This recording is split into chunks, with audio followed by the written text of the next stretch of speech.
ವಾರ ಪೂರ್ತಿ ಕೆಲಸ ಮಾಡಿ ಮಾಡಿ ಬ್ಯಾಸರ ಮಾಡ್ಕೊಂಡು ಕೂತಿರೇನ? ನಿಮಗಂತೇಳಿ ಒಂದು ಮಸ್ತ್ ನಾಟಕ ತಗೊಂಡ್ಬರ್ಲಿಕತ್ತೀನ್ರಿ. ನಮ್ಮ ಹುಬ್ಬಳ್ಳಿ ಸವಾಯಿ ಗಂಧರ್ವ ಹಾಲ್ದಾಗ ಪರ್ಫಾರ್ಮೆನ್ಸ್ ಆತಲ್ರಿ. ಸರಿಗಮವಿಲ್ಲದ ಸಂಸಾರ ಅನ್ನೋ ಸಾಮಾಜಿಕ ನಗೆ ನಾಟಕನ ಯೂಟ್ಯೂಬ್ದಾಗ ರಿಲೀಸ್ ಮಾಡ್ಲಿಕತ್ತೀವ್ರಿ.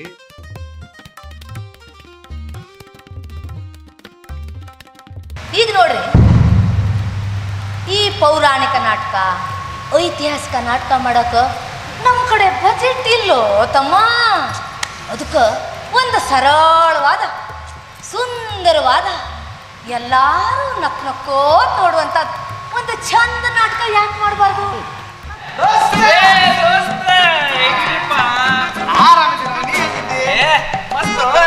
ಏನೋ ಮರ ದೊಡ್ಡ ಮನುಷ್ಯರ ಭೇಟಿ ಆಯ್ತು. ಸೂರ್ಯ ಏನ್ ಇವತ್ತು ಪಶ್ಚಿಮದಾಗ ಹುಡ್ತಾನ ಅಂತ ಅನಿಸ್ತ ನೋಡ. ಅಲ್ಲಪ್ಪ, ನಾವಲ್ಲ ನೀವಪ್ಪ ದೊಡ್ಡ ಮಂದಿ. ಇವತ್ತು ದರ್ಶನ ಕೊಟ್ಟು ಬಿಟ್ಟಿರಿ. ನನಗೆ ಒಂಥರ ತಿರುಪತಿ ತಿಮ್ಮಪ್ಪನ ದರ್ಶನ ಆದಂಗ ಆಯ್ತು ನೋಡ. Good morning madam. Very good morning. ಈಗ ಭಾಳ ಲೇಟಾಗಿ ಬಂದ್ರಿ? ಹೌದು ಮೇಡಮ್, ಒಂದು ಬೇಟೆ ಹುಡ್ಕೊಂಡು ಹೋಗಿದ್ದೆ, ಸ್ವಲ್ಪ ತಡ ಆಯ್ತು. ಹೌದಾ? ಹುಬ್ಬಳ್ಳಿ ಮಂದಿ ಖಡಕ್ ರೊಟ್ಟಿ ತಿಂದು ಖಡಕ್ ಮಾತಾಡೋ ಮಂದಿ. ಹೌದಪ್ಪ, ಹೊಸದಾಗಿ ಮದುವೆಯಾಗಿ ಅಲ್ಟ್ರಾ ಮಾಡರ್ನು, ಹೊಸ ವರ್ಷನ್ನು, ಸಾಫ್ಟ್ವೇರ್ ಹೇಳ್ತಿ, ಸ್ವಯ್ ಟುಪಕ್ ಡುಮ್ ಡುಮ್ ಎಲ್ಲ ಬರ್ತಾವ. ಬರೀ ಸ್ವೀಟ್ ಟುಪಕ್ ಆಗೈತಿ. ಬೆಳಿಗ್ಗೆ ಬೇಬಿ ಡಾರ್ಲಿಂಗ್ ಚಿನ್ನ ಅಂತ ಕರೆದ್ರೆ ಜೋಶದ ಇರ್ತದೇನ? ನೀತು ಡಾರ್ಲಿಂಗ್. ನಮಸ್ಕಾರ ಮಾಡ್ತೀನಿ ಬರ್ರಿ. ನಂದು ಇನ್ನ ಸ್ನಾನ ಆಗಿಲ್ಲ, ನೀ ಬೇರೆ ಮಡಿಲೈತಿ.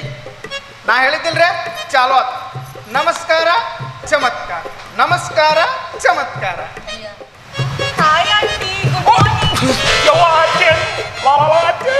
ಹಾಯ್ ಅತ್ತೆ, ಗುಡ್ ಮಾರ್ನಿಂಗ್. ಅಯ್ಯ ಸುಡ್ಲಿ, ಇವು ಏನು ಮುಂಜಾನೆದ ಹಾಯಕ ಬರ್ತಾವ ಎಮ್ಮಿಗತೆ? ಆ ಬೇಟೆ ಮನೆಗೆ ನಾವು ಬಿತ್ತ ಅಥವಾ ಇನ್ನು ಹಿಡಿತಾನೆ ಇದ್ದೀರಾ? ಮೇಡಮ್, ಬಂದು ಬೀಳುತ್ತೆ, ನೋಡ್ತಾ ಇರ್ರಿ. ಬೆಲೆ ಹಣಿಯೋದ್ರೊಳಗೆ ಆ ಬೇಟೆ ಬಂದು ಬೀಳಿಲ್ಲ ಅಂತಂದ್ರೆ ನನ್ನ ಹೆಸರು ಲಾಯರ್ ಜನಾರ್ದನೇ ಅಲ್ಲ. ಇದನ್ನ ಮತ್ತೆ ಒಂದೇ ಸಲ ಹಾಕ್ಬಿಡಂಗಿಲ್ರಿ. ಎಪಿಸೋಡ್ ವೈಸ್ ವಾರ ವಾರ ರಿಲೀಸ್ ಮಾಡ್ತೀವಿ. ನಿಮಗೆ ಎಂಟರ್ಟೈನ್ಮೆಂಟ್ ಮತ್ತು ನಗೋದು ಮಿಸ್ ಆಗಬಾರ್ದು. ಮತ್ತು ಹಂಗಾರ ನಾಳೆ ತನಕ ಕಾಯ್ತಿರಲ್ಲ, ನಾಳೆ ಸಿಗೋಣ ಅಂತ ಹಂಗಿದ್ರು.